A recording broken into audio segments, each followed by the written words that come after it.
Lagi na lang kaming napapagalitan ni Jennifer dahil according to Mayora, wala na daw kaming nagawang tama. Noong nahimatay ako, agad naman nila akong pinasok sa kwarto ko at pinatulog ng mahimbing. Pero 5:30 pa, nandito na ako sa first floor. Nagsisimula na akong mag-mop ng walang katapusan. Dalawa kami ni Jen at reklamo kami ng reklamo dahil sobrang laki pala ng mansyon nila. Nakakainis. Oh my God! Di pa tayo nakapaglagay ng skincare sa mukha natin. Magiging dugyot tayo dito pag nagtagal pa tayo. Reklamo ko kay Jen. Look, oh, I'm so oily. Nasa first floor pa lang tayo pero inabot na tayo ng 1.5 hour. Kailan pa tayo matatapos? Paiyak niyang sambit. Okay, we should do what we do kanina. Think, deep breath, and exhale. Wika ko at gumana naman yun ulit sa amin ni Jen. So, kailan kayo matatapos dyan? Inuuna nyo pang pagrereklamo ninyo. Alam nyo ba, bawal magreklamo at nasa rules yan, na kahit anong iuutos sa inyo, hindi kayo magrereklamo. Maotoridad na wika ni Mayora sa amin. Yes, Mayora. We remember it at sana po naman, first floor lang sa amin. Hindi na po namin kaya linisan ng second at third. Baka abutin na kami ng gabi. Wika ni Jennifer. Wala akong pakialam. Kayong naatasan yan kaya't dapat yung gawin dahil malapit na umuwi si Bossing. Baka kayo mapagbunto niya ng galit. Wika naman niya sa amin. Kaya ka naman ganyan ka-confident na utos-utusan kami kasi kabit ka ng boss. Bulong ko sa sarili ko. Anong binubulong-bulong mo dyan? Sambit naman niya sa akin. Nothing. Sabi ko, I really love doing this stuff. Nakakapag-exercise ako. Wika ko habang napipilitang umiti sa kanya. Okay, sige. Bilisan niyo dyan at baka hindi kayo makapag-umagahan. Wika naman niya sa amin at umalis. At nabubisit ako sa trabahong to. Sambit ko at binato ang mop. Tiyak na paupo na lamang ako at nahiga sa floor. Astrid! Sigaw ni Mayora, kaya napatayo agad ako at kinuha ang mop. Yes, Mayora? Sambit ko habang nakangiti dahil dumungaw siya. Bilisan niyo na dyan, wika niya. Binilisan namin ni Jen. Bawat mop namin nagrereklamo kaming walang katapusan at hindi namin namalayan almost 6 hours na pala kaming nagmamop kaya hinang-hina na talaga ang katawan ko. From 5:30 to 11:30 a.m. halos wala na kaming lakas kasi wala kaming kain. Niligpit muna namin ang mga ginamit na mop at balde at binalik sa stock room at naiiyak na lang ako dahil sa sitwasyon namin ngayon ni Jen. Ay, I want to go home na. Second day pa lang natin pero it feels like years na sa akin. Wika niya at naupo kami sa floor dahil wala na kaming lakas para maglakad patungo sa baba. It's okay. Kesa naman maglilinis tayo ng kulungan ng pig, diba? It's so mabaho and madumi. Ang dami pa ng kulungan na yun. Wika ko naman. You're right. Tara na nga, kumain na tayo. Wika niya at tinulungan niya akong makatayo ng tuwid. Pumunta kami sa dining area at naghugas muna ng kamay. Hindi muna kami pinaghugas ng pinggan ni Mayora dahil di daw kami marunong at baka pagdating daw ng boss ay naubos na raw ang pinggan. Need daw naming matutunan lahat ng gawaing bahay. Kami na lang naiwan ni Jen kaya kumuha kami ng pagkain at kumain na. Pagkatapos niyo dyan, hugasan niyo ang mga natitirang pinggan dito. Sambit ni Charlotte ang kanang kamay ni Mayora. Kaya napatingin naman kami sa kanya at tumaas ang kilay ko. And who are you para utusan kami? Wika ko naman sa kanya at tinaasan ko naman siya ng kilay. I am the right hand of Mayora, kaya pwede ba? Huwag yung dadalhin sa akin ng pagiging spoilbrat ninyo. Tatanggap lang naman kayo dito dahil kay Ma'am Samantha at isa pa, wala kayong lugar sa pamamahay na to. Wika naman niya sa amin. Talaga ba? Ikaw, may lugar ka ba dito? As far as I know, we're equal here at katulong ka lang din, kaya huwag kang magmagaling. Inis kong wika at sinampal ko siyang ubod ng lakas. Serves you right, bitch. Sambit naman ni Jen at inirapan siya. Bigla siyang umiyak at sumigaw ng malakas, kaya nakatingin lang kami sa kanya at nagtataka. Biglang pumasok si Charmaine, kasunod si Mayora. Ano na namang ginawa ninyong dalawa? Tanong niya habang nakataas ang kilay at may dalang stick. She started it, wika ko naman. Sinampal po nila ako. Nakikiusap lang naman ako na sila munang maghugas ng pinggan dahil masakit ang kamay ko. Napaso po kasi. Wika naman ni Charlotte. You're a liar. Hindi ka nga nakiusap sa amin eh. Iniinsulto mo kami. Inis na wika ni Jen. Hindi po, Mayora. Sila po talagang nauna. Tingnan niyo po ang pisngi ko. Sinampal ni Astrid. Wika niya at pinakita ang bakas ng kamay ko. Kayong dalawa? Para kayong kung sino. Para maalala nyo, hindi kayo mga espesyal dito. Isa lang kayong hamak na katulong at nang dahil kay Samantha kaya pinalampas kong mga katanghanin nyo. Wala akong oras sa mga katulad ninyong mga spoiled brat at walang muwang sa totoong buhay. Inis niyang sigaw sa amin. Gusto kong umiyak dahil sa sinabi niya sa akin, but I need to be strong. Dahil pagtatawanan ako ni Charlotte kung iiyak ako sa harapan niya. Kayong dalawa ang maglilinis dito. Lahat ng trabaho ni Charlotte, kayo ang gagawa simula ngayon hanggang gabi. Wika niya at umalis na pati si Charlotte na nakangisi sa amin. Si Charmaine naman ang natili sa tabi namin at nang masigurado niya na nakaalis na sila, agad siyang nagtungo sa amin. Ano, okay lang ba kayo? Wika niya. Ngunit umiyak na ako at ganun din si Jen. Nagpupunas na kami ng luha because it's not easy na sigaw-sigawan. Sabi ko nga hindi kayo okay. Wika naman niya sa amin. Bumuntong hininga naman ako at sinimulan ng iligpit ang mga pinagkainan namin dahil wala na kaming ganang kumain. Ako na lang ang maghuhugas ng pinggan. Wag lang kayo magingay. Baka kasi makita tayo ni Mayora. Wika naman niya. Hindi ba nakabantay si Mayora sa atin? Lagi niya kasi kaming binabantay ni Astrid para tuloy kaming magnanakaw sa paningin niya. Sambit naman ni Jennifer. Hindi. Busy yun sa paborito niyang alaga na si Charlotte. Ganyan talaga yan, nagbibidabidahan. Lahat nakaranas yan sa mga kamay niya. Masaya nga ako na sampal mo siya, Astrid. Wika niya habang nakangiti. Ngumiti naman ako at huminga ng malalim. Guys, I hope everything will be fine soon. Nakakainis na ang gantong sitwasyon. 2 araw na, simula nang ma-encounter namin na dyan si Charlotte. Ganun pa rin, nagbibidabidahan pa rin siya kay Mayora. Kayo, isuot nyo ang mga maid's uniform ninyo dahil darating sina Bossing at Young Master ngayon. Sambit naman ni Mayora. Andito kami ngayon sa loob ng kusina. Naghihiwa ako ng mga carrots. Ilang beses akong nasugatan kaya puro band-aid ang mga kamay ko. Bilisan yung kumilos. Sigaw ni Mayora, kaya binilisan namin ang paglabas at agad-agad kaming nagtungo ni Jennifer sa loob ng kwarto at nagsuot agad ng damit. Naglagay lang kami ng konting makeup at nagayos ng konti tsaka lumabas. Nakasalubong naman namin si Charlotte na parang pupunta sa party nang dahil sa makeup niyang sobrang kapal. Akala ko ba bawal ang makeup? Sambit na Jennifer sa akin habang nagtataka. Guys, you know, she's Mayora's right hand kaya pwede sa kanya but us, di na lang tayo magsalita dahil alam mo naman, mainit tayo sa matandang kulubot na yan. Wika ako naman kay Jen. I agree, tara na. Baka talaka na naman tayo mamaya ng matandang yun. Wika naman na Jen at hinila na ako pababa. Dali-dali kaming nagtungo sa baba. Tumayo na sa gilid ni Charmaine. Nasa pinakadulo kaming bahagi malapit lamang sa gilid ng handan. Mabutit nagmamadali na kayo. Wika naman ng Mayora. Kailangan yung tumayo ng matuwid. Chest out at huwag gumitin seryosong mukha. Wika niya kaya sinunod naman namin siya. Nagpunta na siya sa unahan. Palakad-lakad sa harap namin.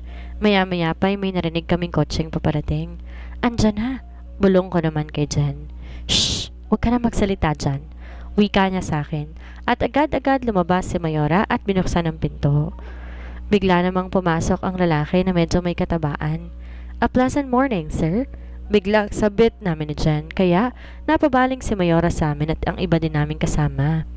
Bigla namang natawa ang lalaki dahil sa sinabi namin ni Jennifer. Pasensya na Henry, baguhan lamang ang mga yan. Wika naman ni Mayora at binigyan naman niya kami na nakakamatay na tingin kaya natahimik kami agad ni Jennifer. Maya-maya pa, bigla namang pumasok ang isang matandang lalaki. Magandang umaga, senyor, sambit ng mga katulong. Ako naman at si Jennifer hindi nagsalita dahil hindi naman namin alam na siya palang senyor. Magandang umaga sa inyo, wika naman niya. May bago pala tayong katulong. Wika naman niya at tumingin sa pwesto namin ni Jen. Madali lamang kaming mapapansin dahil kaming dalawa lang ang hindi yumuko. Pasensya na, senyor. Baguhan pa lang itong dalawa kaya ganyan sila.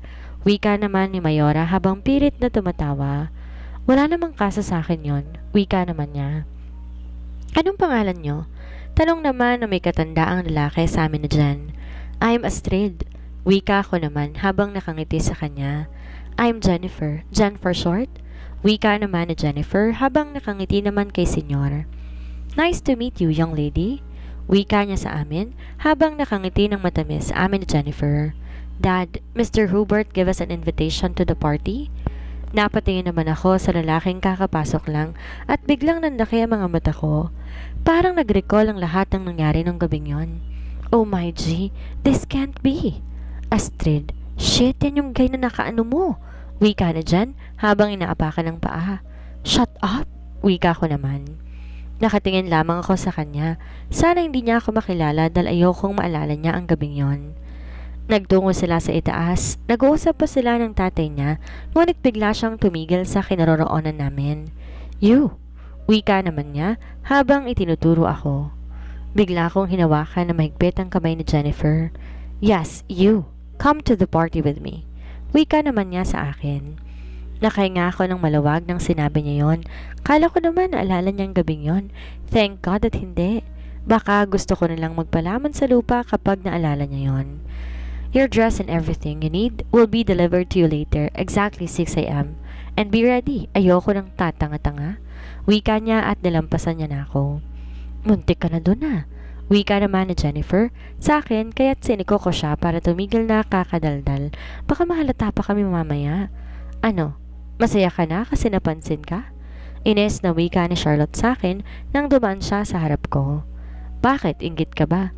Dahil kahit gaano kakapal ang makeup na nilagay mo sa mukha mo, hindi ka pa rin pinipili ng boss natin. Sambit ko naman kay Charlotte at nilampasan naman siya. Pasensya ka na ha? Hindi ba kasi nagmukhang swan? Mas nagmukha ka pang bruha ng dahil sa makeup mo. Natatawa namang sambit na dyan sa kanya, kaya natawa na lang kami nang mawala siya ng dahil sa galit sa amin. Nagtungo kami agad sa kwarto at agad naman niya akong hinampas. Yung naka one night stand mo ang boss natin. Sambit naman niya sa akin. Shut up, baka may makalinig sa'yo. Ayoko nang maalala yon. Wala namang nagbunga sa gabing yun eh, nakakahiya. Wika ko naman.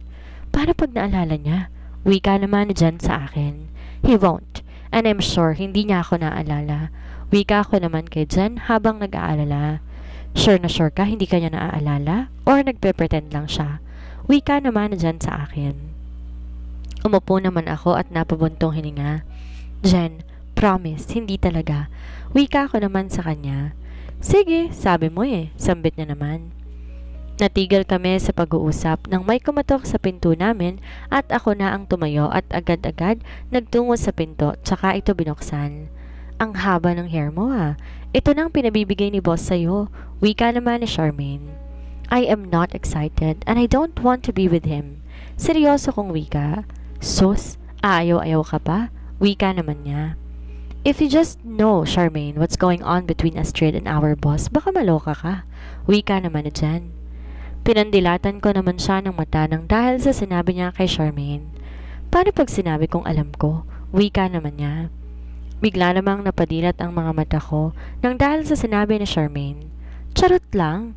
Wika naman niya at tumayo na. Bigla naman akong napapikit dahil sa sobrang kaba ko dahil sa sinabi niya sa akin. Lalabas na muna ako, magpapaganda ka, mahirap na. Wika niya at nagpaalam na siya sa amin. Galing niyang mag-prank ka. Wika naman na dyan habang natatawa. Iiling-iling na lamang ako. Hindi pa rin ako makapaniwala na ang boss ko ang naka one night stand ko. Ang hirap iproseso kapag nakikita ko siya, naaalala ko ang gabing yon. Hey, you! Bilisan mo ang paglakad dyan, ayokong tatanga-tanga. Inis niyang wika sa akin. Patungo kami sa parking lot at papunta kami ngayon sa party. Sorry naman sir, nahiya naman ako sa high heels na bigay mo sa akin. Sarkasikong sambit ko sa kanya. Umirap naman ako nang di siya kumibo sa akin. Dumaan siya sa gilid at binuksan ang pinto, saka siya pumasok. So gano'n na lang yon, hindi siya gentleman. Binuksan ko na rin ang pinto at padabog ko tong isinara. You better know your place. Bakit mo padabog na sinara ang pinto ng sasakyan ko? Malamig niyang wika sa akin. I did not. Sambit ko naman kahit sinadya ko yon para mainis siya. Sinimulan niya nang paandarin ang sasakyan niya, saka ito pinaharurot patakbo papunta sa venue. No holding hands, no sweet moments and please, 1 meter distance tayo. Wika niya sa akin. Biglang kumunot ang noo ko nang dahil sa sinabi niya. Kung ipakilala ko kaya sa kanya kung gaano kami kadikit noong gabing iyon, baka mawala yung pagiging woman hater niya. Okay, sambit ko na lang dahil ayoko nang makipagtalo pa sa isang kagaya niya. Ilang minuto lang nakarating na kami sa venue. Nauna siyang lumabas at sumunod ako dahil nga hindi uso sa kanya ang pagiging gentleman, kaya wala siyang pakialam sa akin. Good evening, Sir Apollo. Wika naman ng guard sa kanya. Hindi siya ngumiti. Hindi siya nagbigay ng kahit anong salita. Don't tell me pati sa guard, allergy siya. Sobra namang arte ng lalaki na to. Yeah, I'm also maarte but not that maarte masyado. A little bit lang naman. Good evening, ma'am. Wika naman ng guard sa akin. Ngumiti ako sa kanya at pumasok na sa loob.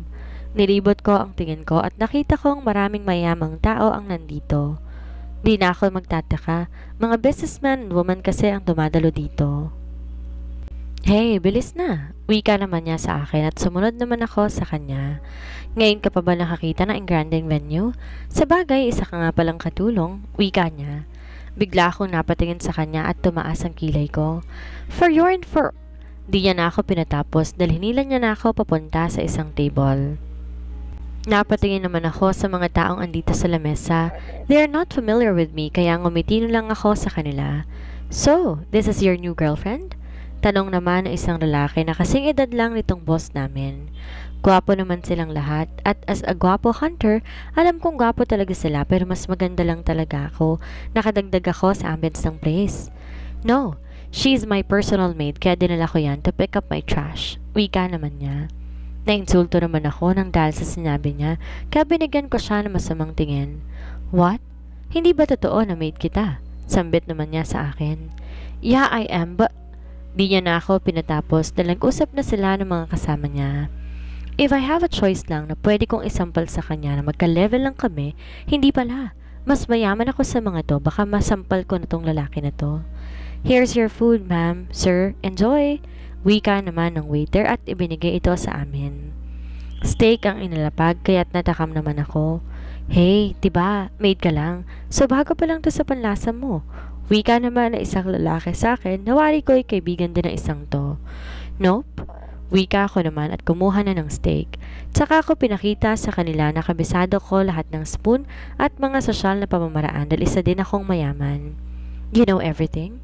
Bakit di ka ata ignorante unlike others? Wika nang nagtanong sa akin kanina. Of course, matagal siya nagtatrabaho as maid, kaya siguro alam niya na. Think, look. Wika naman na naka-blonde hair. Pabayaan niyo siya. Di naman siyang pinunta niyo dito, right? Tanong naman ng boss ko. Yeah. So ano palang business ay papatayo mo? Wika naman ng kaibigan niya. Bale, 3 sila. Kaya sila lang nag-usap-usap dahil hindi ko naman sila kilala. Kumain na lang ako nang kumain nang biglang may nag-text sa akin.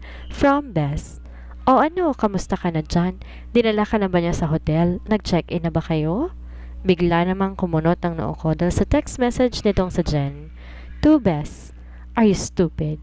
Hoy, nandito lang kami sa venue ng event nila and a lot of bogey here. Gusto ko silang nakawa ng litrato. Sinend ko naman agad kay Jennifer ang text message ko at maarte na ding sumubo. Nabulabog kami nang biglang may nagsalita sa bandang likuran namin ng boss ko. Hello Brad, kamusta kang hayop ka? Sigaw ng isang lalaking pandak pero cute naman siya. Hello mga ulol, kamusta kayo? Ilang linggo tayong di nagkita. Namiss ko na mga pangit ninyong mukha. Wika naman ng isang lalaki na kulay ash gray ang buhok. Wow, sino ka? You're so very very good. Wika naman ng pandak na lalaki at hinawakan ng kamay ko. Anong very good? Sambit ko naman sa kanya. Natawa naman ang apat dahil sa naging tanong ko. Di makagets ng joke itong bagong shota mo Brad? Wika naman niya at umupo na sa upuan. By the way, I'm Brixton Matt Vicente. Wika niya, tinabot ang kamay niya, kaya kinuha ko to, tsaka nakipag-shakean ako sa kanya. I'm Astrid, wika ko naman. Normal siyang magsalita ng English ha? Wika niya habang manghang-mangha. Okay, tama na yan. Wika naman itong boss ko, kaya hindi na ulit sila nag-ingay at nag-usap na ulit sila tungkol sa business si papatayo niya. Marami silang pinag-uusapan, ngunit ako naman, busy sa pagnanakaw ng litrato at agad-agad ko tong sinend kay Jen. From Bess. Hoy, ang gugwapo. Napapalibutan ka ata ng mga lalaking hindi pa kailanman nakaligo sa ulan. Idilaglag ang panty mo dyan. Natawa naman ako dahil sa text message ni Jen sa akin. Why are you laughing? Tanong naman ng boss ko habang masama akong tinitigan. Napatingin ako sa kanya at lahat para sila nakatingin sa akin na para bang malaki ang kasalanan ko. Wala, wika ko naman. Can you please go outside? Umuwi ka na lang. Here's the money. Go grab a taxi. Ines na wika ng boss ko. E di sige. Pag may mangyayaring masama sa akin, be ready. Dahil hahantingan ka ng pamilya ko habang buhay. You stupid jerk. Sigaw ko naman sa kanya, tsaka umalis na sa event na yon. Kanina pa ako nagtitimpi sa pang-insulto niya sa akin. Kala ata niya di ko siya papatulan. Nek-nek niya.